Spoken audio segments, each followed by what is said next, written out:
Bonsoir, voici les titres de ce journal. Camouflés pour le tribunal pénal international, les autorités yougoslaves refusent l'entrée au Kosovo de la procureure Louise Arbour, venue enquêter sur les massacres serbes. Les lords anglais réexaminent le cas Pinochet. L'ancien dictateur chilien avait-il une immunité diplomatique? Document dans ce journal ce que Pinochet disait il y a 10 ans. Les producteurs de porc breton repartent à l'assaut de la viande étrangère, mais c'est la surproduction européenne de viande de porc qui est en cause.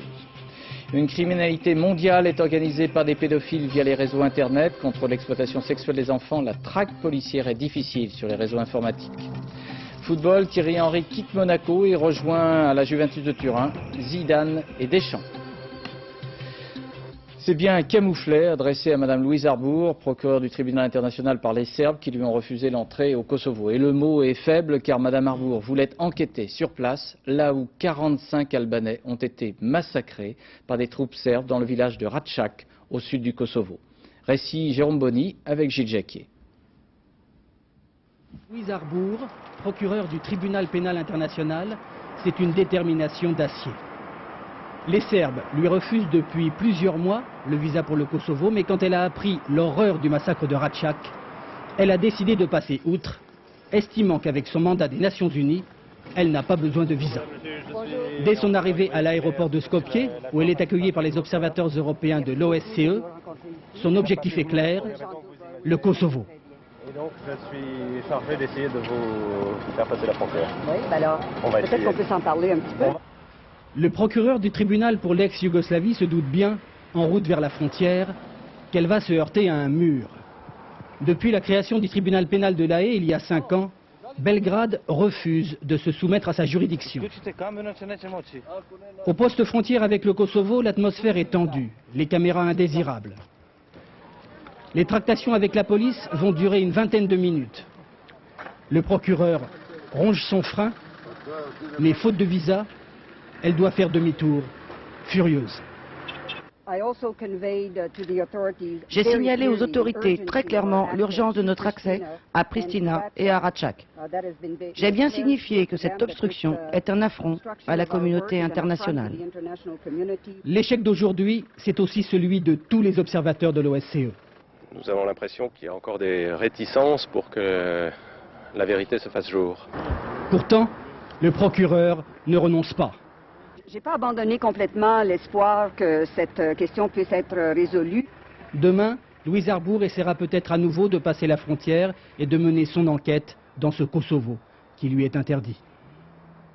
Jérôme Bonny, vous êtes en Macédoine, à Skopje, en direct. Savez-vous ce que va pouvoir faire Mme Arbour maintenant ? Eh bien, elle va essayer à nouveau de passer la frontière, effectivement. Elle espère l'aide de l'OTAN. Vous savez qu'en ce moment, à Belgrade, se trouve le général en chef des forces de l'OTAN en Europe, Wesley Clark. Et de tout son poids, il va essayer de convaincre le président yougoslave, Milosevic, de laisser les envoyés du tribunal pénal international, il y a Mme Arbour et 4 autres envoyés, travailler au Kosovo, notamment à Račak. Mais ce qui est frappant ici, c'est le contraste entre ce dynamisme de Mme Arbour qui voudrait agir comme un procureur pourrait le faire dans le cadre d'une juridiction nationale, en intervenant quelques jours seulement après qu'un crime eût été commis. Puis de l'autre côté, contre ce dynamisme, il y a la lourdeur de l'administration serbe qui évidemment n'a aucun intérêt en ce moment à ce que la lumière soit faite, semble-t-il, sur ce qui s'est passé à Račak. Alors, cette démarche de Mme Arbour n'a pas énormément de chances de réussite, mais elle est passionnante parce que ce qu'elle veut tout simplement, eh bien, c'est que la justice en matière de crimes contre l'humanité n'attende pas forcément des années, voire des décennies. Merci Jérôme. Et puis on vient d'apprendre que le gouvernement yougoslave avait demandé à M. William Walker, l'Américain qui est le chef de la mission de vérification de l'OSCE au Kosovo, de quitter les lieux, de quitter le territoire du Kosovo et la Yougoslavie. Sur les lieux mêmes du massacre de vendredi dernier autour du village de Račak, ce matin, les forces de sécurité serbes ont déployé un important dispositif de blindés, comme si les autorités de Belgrade craignaient une attaque des indépendantistes kosovars, comme si le gouvernement de M. Milosevic se fichait comme d'une guigne de la réunion d'urgence du Conseil permanent de l'OSCE, Organisation pour la sécurité et la coopération en Europe, et restait indifférent à la dénonciation venue de l'OTAN, dénonciation non suivie d'une action concrète. Commentaire Gérard Grisbeck.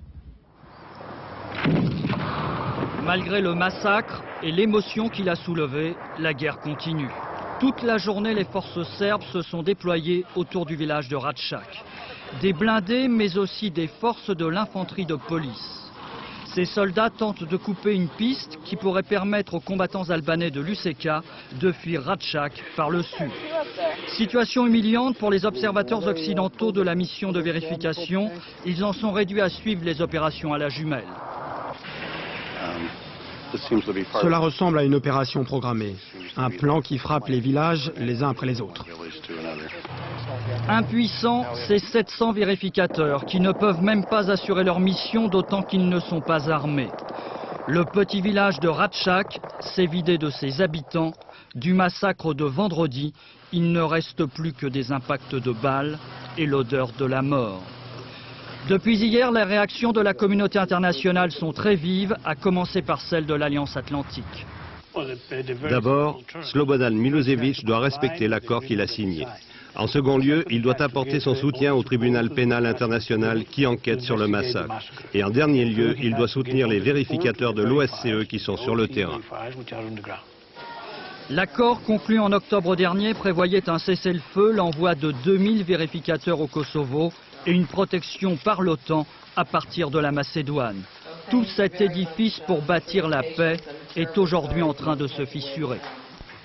À Paris, le président Jacques Chirac a engagé avec le gouvernement une réflexion sur la façon de répondre à la nouvelle situation au Kosovo. Pour le chef de l'État, l'accord qui avait été conclu à la mi-octobre 1998 avec le président serbe Milošević est désormais dépassé. Le Conseil de l'Europe a qualifié de crime contre l'humanité le massacre des Albanais, mais les autorités de Belgrade ont affirmé très sereinement que les terroristes albanais les avaient empêchés de mener une enquête.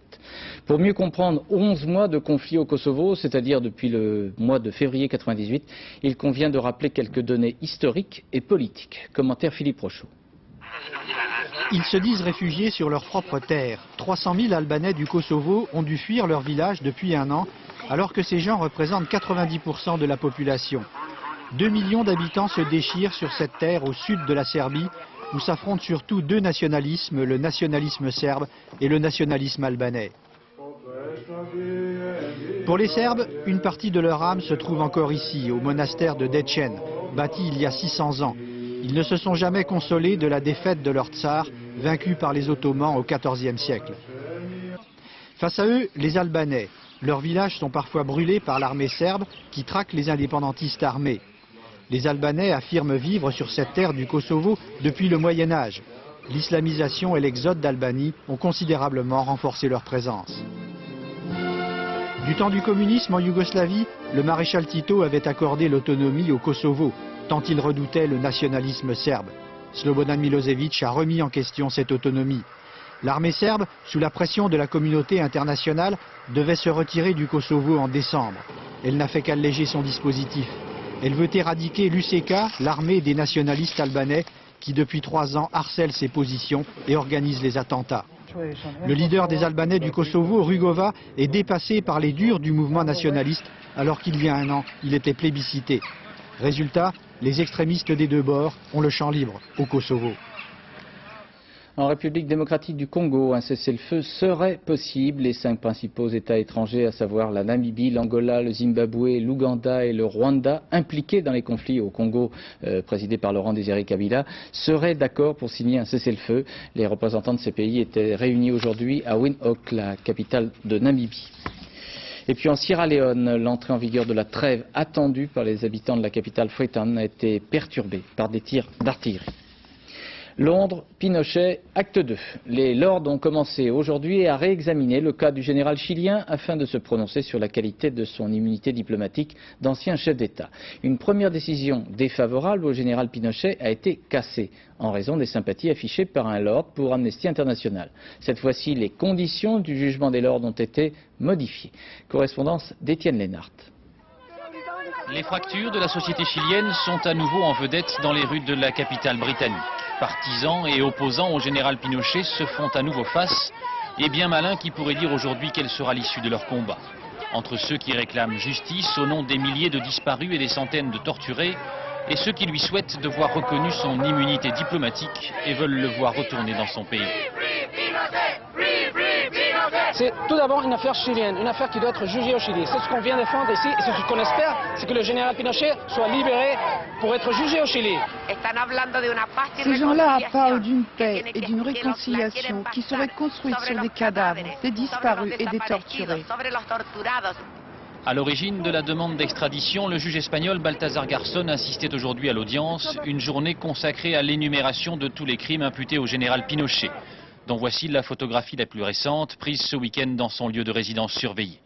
Les 7 magistrats lords entendront successivement les arguments du gouvernement chilien puis d'Amnesty International, avant de juger sans doute d'ici plusieurs semaines s'ils confirment la première décision prise en novembre par leur père. Et le juge Garzón saura alors s'il lui reste une chance de voir un jour le général Pinochet franchir les portes d'un tribunal espagnol pour répondre des actes qui lui sont reprochés.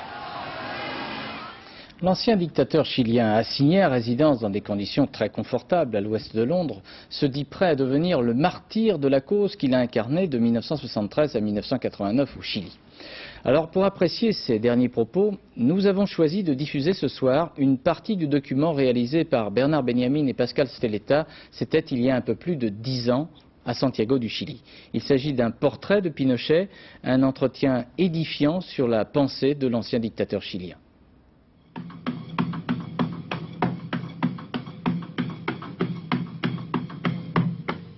Le général est un sportif et c'est un lève-tôt. Chaque matin à 6h30, il est déjà dans sa salle de gymnastique, au sous-sol de la très belle maison que l'armée chilienne a mis à sa disposition.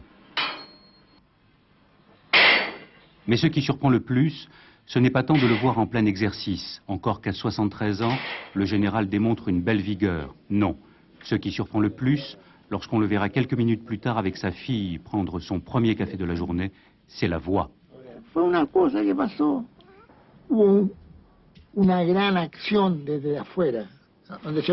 C'est qu'elle cadre mal avec ce que l'on sait de lui, de ce qu'il a fait et de ce qu'il représente. Il est 7h30 du matin lorsque le cortège présidentiel pénètre dans les sous-sols du palais de la Moneda, où la garde présente les honneurs militaires au général Pinochet.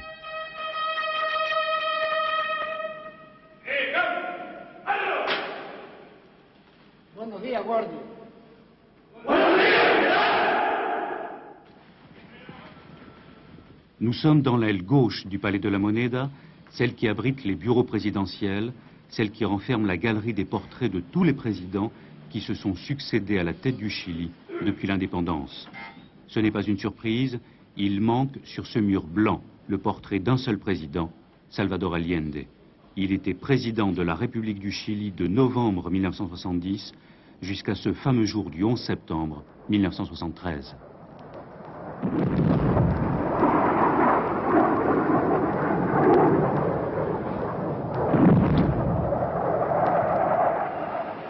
15 ans ont passé et la Moneda a été reconstruite. Mais pour la première fois, le général Pinochet accepte de nous faire visiter l'endroit où est mort Salvador Allende.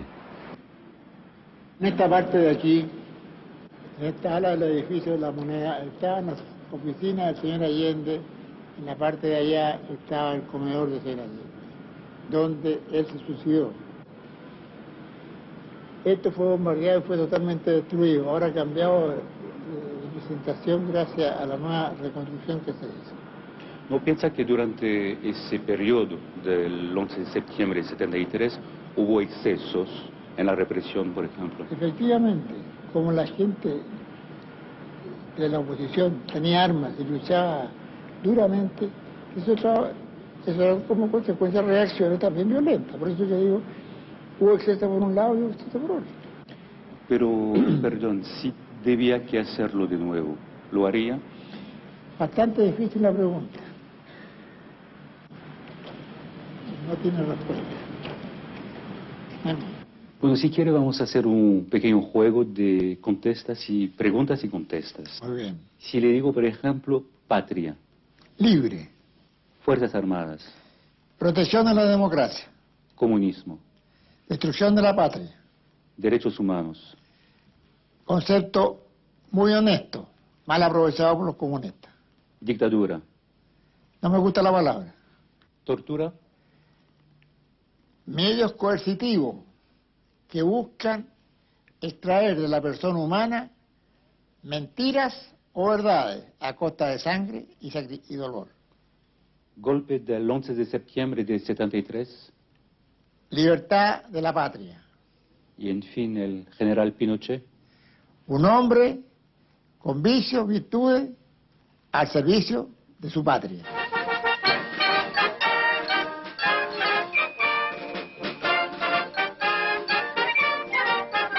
Personnage plus complexe qu'on le supposait, certes.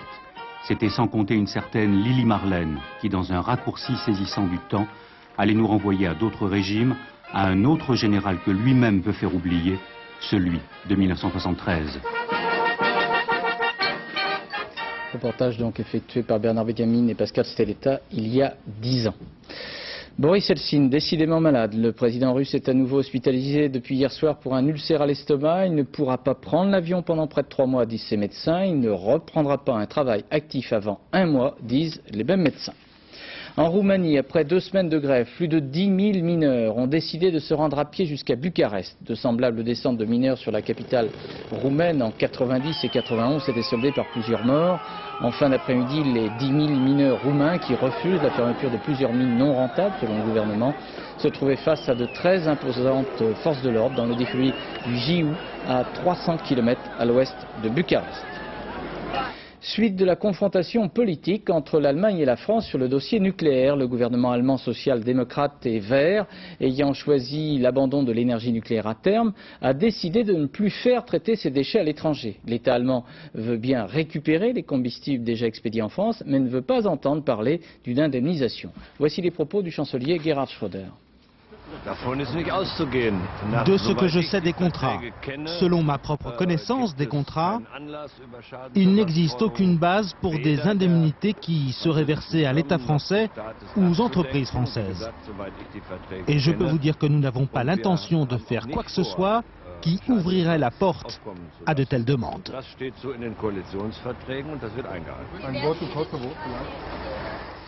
Pour modifier la Constitution française, il faut aller à Versailles et c'est donc dans l'ancien palais royal que les députés, les sénateurs réunis en congrès avaient à approuver ou non la révision constitutionnelle préalable à la ratification du traité d'Amsterdam. 758 voix pour, 111 voix contre. Ce résultat n'est pas surprenant. Pour Lionel Jospin, c'est l'affirmation d'une Europe plus forte. Pour les opposants au traité d'Amsterdam, c'est un nouvel abandon de souveraineté. Reportage Jean-Baptiste Prédali avec Philippe Turpot. Déhué pour accueillir les députés et les sénateurs à Versailles. Un petit millier de manifestants sur tout Front National, bruyants et parfois violents. Le seul imprévu d'un congrès express pour modifier la Constitution.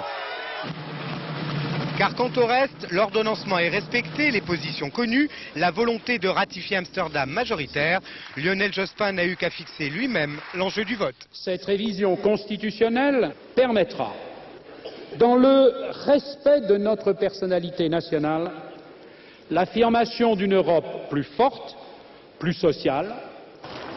Du coup, c'est côté jardin qu'on a perçu les clivages ou les malaises. À droite, au RPR, Philippe Séguin n'est resté qu'un petit moment à Versailles. Il a voté par délégation. En partant, il a pourtant croisé Charles Pasqua. Mais j'ai vu cette meute-là. Dans ma naïveté, j'ai cru que c'était pour moi. Moi, je ne suis pas blasé du tout, mais je ne reviendrai pas. Parce que, comme ça, je crois qu'on aura fait l'essentiel aujourd'hui. On aura bradé définitivement la souveraineté nationale. La gauche aussi a ses eurosceptiques. Les partisans de Jean-Pierre Chevènement voulaient un référendum et parlent de forfaiture. Le Parti communiste, lui, s'oppose à Amsterdam comme à Maastricht. Il convient aujourd'hui de dire non à cette ratification parce qu'elle met en cause la propre politique choisie par la gauche plurielle en France. Chaque camp est divisé, classique pour l'Europe. Et aujourd'hui, plutôt que l'enthousiasme, c'est la raison qui prévalait. C'est le président de la République qui a voulu Amsterdam. Et il est issu de nos rangs. Nous n'avons donc aucun état d'âme. Pour l'adoption, 758. Contre, 111. La Constitution est donc modifiée. Chaque camp a pu se compter. Mais chacun, à droite comme à gauche, avait un petit peu la tête ailleurs aujourd'hui. Dans la préparation des élections européennes, par exemple. En Bretagne, les éleveurs de porc n'acceptent pas la baisse des cours et la cotation à 5,02 francs du kilo de porc. Ils ont donc mené une série d'actions plus ou moins vives contre des entreprises de salaison, des abattoirs ou des camions à la recherche de viande étrangère. Selon le ministre de l'Agriculture, M. Jean Glavany, l'importation de viande étrangère n'est pas le cœur du problème, mais l'important est de maîtriser la production. M. Glavany était aujourd'hui à Bruxelles pour un conseil agricole où il fut notamment question de la maîtrise de la production porcine européenne. Explication avec le reportage de Yann Fronty et Jacques Deveau avec Gabriel Camilla. Toute la nuit, toute la matinée, ils ont inspecté, contrôlé. L'accès aux entreprises de salaison et aux abattoirs de la région est barré. Pour les éleveurs bretons qui doivent affronter une crise des prix sans précédent, l'heure est à l'accusation. Ici, ce sont plus de 20 tonnes de jambon hollandais qui ont ainsi été interceptées.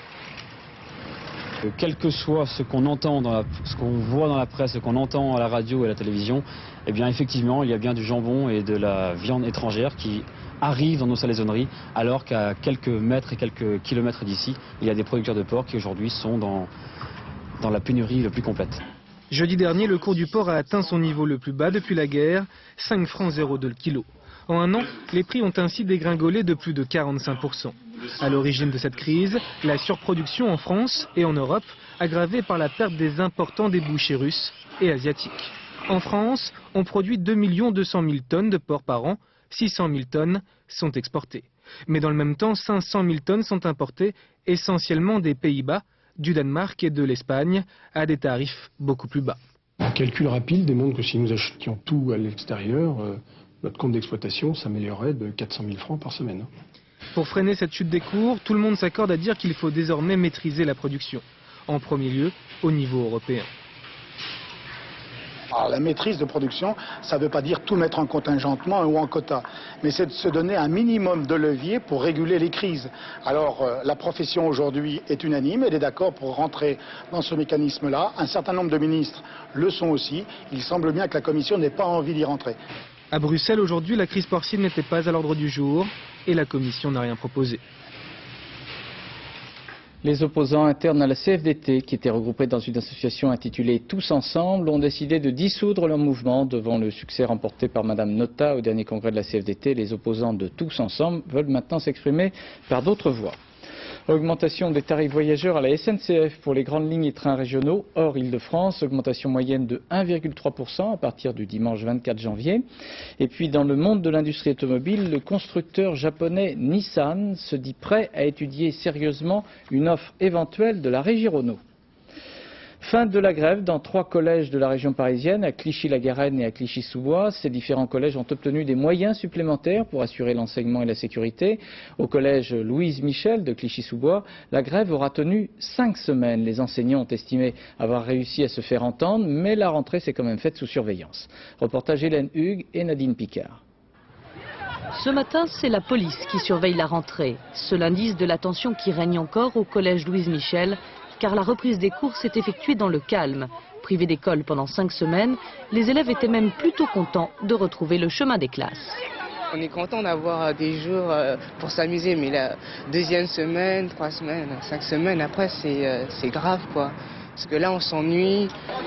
C'est début décembre que les personnels enseignants et non enseignants s'étaient mis en grève. Bagarre entre bandes rivales dans l'enceinte du collège, dégradation, agressions, insultes. Depuis septembre, les incidents étaient quotidiens. 1100 élèves, le nombre est difficile. Pour nous, personnel de la vie scolaire, etc., c'est vrai que je reconnais que s'il y avait beaucoup moins d'élèves, eh ben, ça ne se passerait pas comme ça. Pour la rentrée 99, les effectifs du collège Louise Michel vont baisser. Le rectorat s'y est engagé. Les 6e, environ 250 élèves, seront accueillis dans un bâtiment annexe. Mais d'ici là, il faudra continuer à gérer les sureffectifs. 2 postes de surveillants vont être créés dans les jours à venir. Les professeurs en demandaient 9. On est toujours inquiet, il ne reste plus que 2 trimestres à tenir. On compte sur nos élèves et puis sur le fait que l'équipe soit extrêmement soudée pour tenir le coup. On pense que ça ne suffit pas. La solution, c'est la création d'un nouveau collège à Clichy-sous-Bois. La décision de le construire a été arrêtée, mais il n'ouvrira ses portes que dans 3 ans. C'est à Paris, au siège de l'UNESCO, et jusqu'à demain que 250 spécialistes venus de 40 pays se sont réunis pour examiner les moyens de mieux lutter contre la criminalité des pédophiles, utilisant les réseaux informatiques Internet pour racoler dans le monde entier. Les moyens légaux pour traquer les pédophiles existent, encore faut-il qu'il y ait une volonté politique. Et c'est toute la différence entre les discours des uns et les constats effectués notamment par des associations. Reportage Olivier Caroff et Patrick Fandiot avec Myriam Metaoui. C'est presque malgré lui que Bernard Valadon est devenu un spécialiste de la pédophilie sur Internet. Il y a un an, ce président d'une association d'aide à l'enfance porte plainte pour diffusion d'images pédophiles sur le réseau. Grâce à son témoignage, la gendarmerie lance l'opération Achille, un vaste coup de filet, le premier du genre en France. Mais aujourd'hui, l'enquête piétine et Bernard Valadon se sent bien seul face aux pédophiles. Il lui suffit toujours de taper « Children », enfant en anglais, pour trouver des milliers de sites pédophiles sur son écran d'ordinateur. Abominable. La dernière photo que j'ai vue, c'est une petite fille de 2 ans qui fait une fellation à un adulte. Alors s'il n'y a pas de quoi aujourd'hui se révolter devant ce que je n'hésite pas à qualifier de complicité des pouvoirs publics, c'est une véritable honte. La justice est passée par là, la gendarmerie nationale a fait l'opération Achille. Depuis, rien n'a bougé. Pourtant, la lutte s'organise. Nous sommes au groupe central de répression des atteintes aux mineurs, 6 policiers spécialisés qui, depuis 6 mois, tentent de localiser les pédophiles. Il leur faut d'abord s'infiltrer dans le réseau, jusqu'au forum de discussion. C'est là que les pédophiles s'échangent les images. Comme tout utilisateur d'Internet, ils ont une adresse informatique. Si cette adresse se trouve en France, on peut parfois retrouver le pédophile. Si c'est à l'étranger, tout se complique. À partir du moment où un site est localisé à l'étranger, ça pose des problèmes judiciaires dans le sens, et de procédure dans le sens où on doit demander une commission rogatoire internationale qui prend souvent beaucoup de temps. Seule solution, une coopération mondiale, comme lors de l'opération Cathédrale. Aux États-Unis, en 1996, un premier réseau est démantelé, certaines adresses informatiques sont à Londres, le dossier est transmis à Scotland Yard. Un deuxième réseau tombe, puis, en septembre dernier, ce sont les polices de 20 pays, ici en vert, qui agissent simultanément. Résultat, des dizaines d'arrestations et des centaines de milliers de photos saisies. En attendant que cette exception devienne une règle, les policiers français mettent à jour leur base de données informatique. Un outil qui leur permettra peut-être de retrouver certaines des victimes des pédophiles. À l'hôpital du Kremlin-Bicêtre, dans le département du Val-de-Marne, une dizaine de personnes ont été contaminées par une bactérie. 2 personnes qui présentaient un état général très altéré, selon la formule utilisée par l'assistance publique Hôpitaux de Paris, sont décédées les 12 et 13 décembre dernier. Les autres malades ont été aussitôt isolés de l'affection.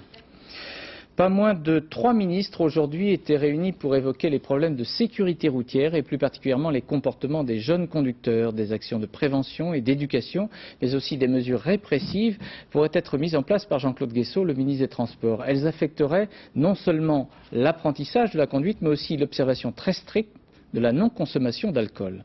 Reportage Gilles Marinet et Bernard Puissesseau. Stéphane, 20 ans, sera peut-être l'un des premiers à inaugurer une nouvelle catégorie de permis de conduire. Durant 2 ans, les jeunes conducteurs seront mis à l'épreuve. Une infraction entraînant un retrait de 4 points, feu ou stop grillé, se paiera d'un stage de formation. Ah ça oui, surtout. Surtout les stages, je pense que c'est une très bonne approche des jeunes qui ont des difficultés et qui ont eu à ce moment-là des infractions. À l'étude aussi, mais prudemment, un taux d'alcoolémie autorisé de 0 au lieu de 0,5 g, toujours sur 2 ans. Beaucoup plus dur à digérer. C'est dur 0, mais bon... Vous êtes d'accord quand même? Non, pas forcément, mais... si ça peut faire du bien pour qu'il y ait moins de morts sur les routes et qu'il y ait plus de prudence, c'est un plus, quoi. Enfin, une incitation qui pourrait se transformer plus tard en obligation, revenir passer un contrôle de connaissance après le permis. Sur 2 ans, par exemple, lui demander de repasser 2 ou 3 fois à l'auto-école pour se faire valider des points qu'on pourrait appeler de différentes façons. Le ministre des Transports croit beaucoup à cette dernière mesure, mais il sait qu'il n'a pas les moyens d'en assurer la gratuité. Reste le partenariat. J'espère que les sociétés d'assurance, les mutuelles, en tiendront compte pour réduire les surprimes qui frappent souvent la jeunesse. Ça, c'est loin d'être gagné. Aucune compagnie d'assurance pour l'instant n'a accepté de s'engager dans cette voie. pour qu'une baisse des primes soit envisageable, il faudrait vraiment que le risque représenté par les jeunes conducteurs s'améliore très fortement, ce que bien sûr nous souhaitons tous. Peut-on vraiment se satisfaire de ce type de constat? La route tue plus de 2000 jeunes Français tous les ans. En Corse, le FLNC Canal Historique a annoncé une trêve et la suspension d'actions militaires avant les élections territoriales des 7 et 14 mars prochains. Publication par la préfecture de police de Paris des chiffres de la délinquance en 1998. Ce sont les vols à la tire qui ont le plus augmenté, plus 22%, et les vols avec violence. Les policiers parisiens ont relevé beaucoup de vols de téléphones portables. Dans le département du Var, après 24 heures de très fortes pluies, 150 personnes ont été évacuées et hébergées dans des centres spécialisés dans la région de Hyères. Il n'y a pas de blessés, mais la crue a été spectaculaire. Ce soir, ça va mieux. Récit Yannick Aroussi et Jean-François Giorgetti. Il est retourné chez lui en fin de matinée lorsque la décrue s'est amorcée pour un double constat, d'énormes dégâts et beaucoup d'amertume. C'est beau ça. Quand vous travaillez pendant 8 ans pour avoir quelque chose, et après voilà ce qui vous arrive. C'est la mairie qui est fautive là-dedans. Elle a délivré des permis de construire dans une zone inondable et nous on a su ça que longtemps après. Dans ce lotissement, on s'occupe d'abord bien sûr de nettoyer, de récupérer ce qui est encore en état, mais on parle beaucoup, on s'interroge sur l'opportunité d'avoir construit si près du fleuve. Ça a toujours été inondé. Et on ne devait pas construire ici, il y a eu des permis de construire. À la mairie, on se retranche derrière l'ancien zonage et les premiers permis de construire délivrés à l'époque par la DDE. Selon le premier adjoint, il était difficile ensuite de refuser et encore aujourd'hui, on trouve ici des terrains à bâtir. C'est pas la mairie qui a offert les terrains, les gens les ont achetés. S'ils ont été trompés par les promoteurs, si on leur a fait miroiter certaines choses qui étaient possibles de faire à cet endroit-là, bon, mais c'est leur problème. Hein. Je veux dire, la mairie ne peut pas, on ne pouvait pas non plus refuser les permis de construire. Bien sûr, cette crue avait un caractère exceptionnel. Près de 200 personnes ont dû être évacuées. L'eau est montée par endroits à plus d'1,50 m. Alors, au-delà de la polémique, il restera le traumatisme d'un quartier et des millions de francs de dégâts. Sport, rugby, l'Angleterre exclue du tournoi des 5 nations. C'est un différend concernant les droits de retransmission télévisée qui sera à l'origine de cette décision prise par les organisateurs. Le tournoi des 5 nations 99 pourrait donc être sans l'Angleterre. Pierre Salviac, vous êtes dans votre bonne ville de La Rochelle. Qu'est-ce qu'on peut penser de cette annonce qui vient d'être faite il y a quelques minutes ? Bah écoutez, je suis en train de partager le pot de l'amitié là avec les joueurs du petit club de Maran à côté de La Rochelle. Ça a fait l'effet d'une bombe, hein, c'est la stupeur parce que l'Angleterre c'est magique, c'est la recette médiatique du tournoi des nations. Sans l'Angleterre, c'est plus tout à fait le tournoi. Donc tous les adeptes du rugby aujourd'hui n'en croient pas ce que vous êtes en train de leur annoncer. Alors au départ, il y a donc une histoire de droit de retransmission. L'Angleterre avait passé des accords avec une télévision du groupe Murdoch. Oui, vous savez, c'est une histoire de gros sous. Hein, depuis que le rugby est professionnel, l'Angleterre a besoin d'argent, de beaucoup d'argent. Le budget de la fédération est déficitaire parce qu'il y a des emprunts à rembourser, notamment avec le nouveau stade de Twickenham. Alors l'Angleterre a prétendu que le partage des recettes de droits de télévision en 4 nations britanniques, comme ça se faisait dans le temps, ce n'est plus d'actualité, au prétexte que les Anglais ont beaucoup plus de joueurs que les Irlandais, que les Gallois et que les Écossais, et que dans ces conditions, ce serait normal qu'ils prennent la plus grosse part du gâteau. Mais il se trouve que leurs adversaires de tout temps, les Irlandais, les Écossais, les Gallois, ne l'entendent pas de cette oreille. Ils ont eux aussi besoin d'argent, ils veulent partager à part égale. Vous pensez que l'Italie pourrait remplacer l'Angleterre comme ça au pied levé ? Oui, on le dit. On dit que l'Italie, qui devait faire son entrée dans le tournoi des nations après la Coupe du Monde, va entrer à la place de l'Angleterre cette saison. Mais vous savez, je connais bien les affaires du rugby international. Le coup d'envoi du tournoi des 5 nations, c'est dans 3 semaines. Faut pas désespérer Billancourt. D'ici 3 semaines, nos chers amis anglais et nos chers amis irlandais, écossais et gallois ont encore le temps de trouver un terrain d'entente. Et je ne serais pas surpris qu'à la toute dernière minute, l'Angleterre revienne dans le tournoi parce qu'on aura trouvé à la toute dernière minute un moyen de s'arranger, quoi. Merci beaucoup, Pierre. Football, Monaco laisse partir sans trop de regrets Thierry Henry. Celui-ci, âgé de 21 ans, membre de l'équipe de France championne du monde, rejoint la Juventus de Turin, Zinedine Zidane et Didier Deschamps pour un contrat de 4 ans. Commentaire Laurent-Frédéric Bollet. Il y a 18 mois, il disait vouloir partir au Real de Madrid. Il y a 6 mois, il ne jurait plus que par Arsenal et l'Angleterre. Finalement, aujourd'hui, Thierry Henry a signé pour la Juventus de Turin. Un contrat qui court jusqu'au 30 juin 2003. Ce qu'il voulait, c'était partir de Monaco. Oui, c'est un rêve. C'est vrai que d'avoir une proposition de la Juve et de pouvoir venir ici, c'est, comme j'ai dit tout à l'heure, c'est l'un des clubs les plus mythiques au monde. Et de porter un maillot comme ça fait toujours plaisir. Le meilleur buteur français de la Coupe du Monde a donc eu l'opportunité de quitter l'AS Monaco. Il ne s'en est pas privé. Il a fallu la démission de Jean Tigana pour permettre le transfert. L'ex-entraîneur souhaitait qu'il reste fidèle à son premier club. À Turin, Henry retrouvera 3 Français, dont Didier Deschamps et Zinedine Zidane. À Monaco, la vie suit son cours. Aujourd'hui, à l'entraînement, ce départ à sensation ne semble avoir bouleversé personne. Il y a beaucoup de relations entre les clubs et puis se trouve qu'il y avait une opportunité et pour le club et pour le joueur. Voilà, toutes les parties ont été satisfaites. Et bien sûr, financièrement, même si le chiffre reste encore confidentiel, Thierry Henry, 21 ans, est en tout cas le 15e champion du monde sur 22 à évoluer désormais à l'étranger, le 7e en Italie. Sport automobile, Gilles Padizzi, le Français, pour 6 secondes devant le Finlandais Mäkinen, occupe la tête du rallye de Monte-Carlo à l'issue de la deuxième étape Gap.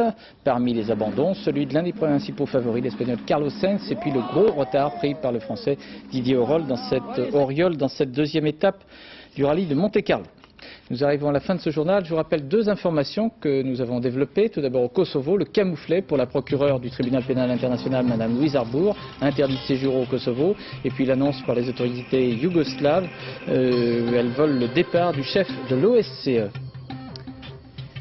Et puis enfin en rugby, une décision d'exclusion de l'Angleterre du tournoi des 5 nations viendrait d'être prise à la suite d'un accord passé par l'Angleterre avec une chaîne de télévision du groupe Murdoch et donc un problème de droit de retransmission. L'Angleterre serait exclue du tournoi des 5 nations. Pierre Servet disait que rien n'est définitif. Dans quelques secondes, la météo vous sera présentée par Sophie Davant. À 20h55, le premier épisode du Frère irlandais, une production franco-irlandaise de Robin Davis. Et puis à 22h35, vous retrouverez Paul Amar pour son magazine D'un monde à l'autre. À 0h15, le journal de la nuit présenté par Florence Duprat. Et puis à 0h35, un cercle exceptionnel de Philippe Lefay, thème la nuit du Ramadan. Philippe Lefay rendra notamment hommage à Renette Loranaise et à Chérif Kedam.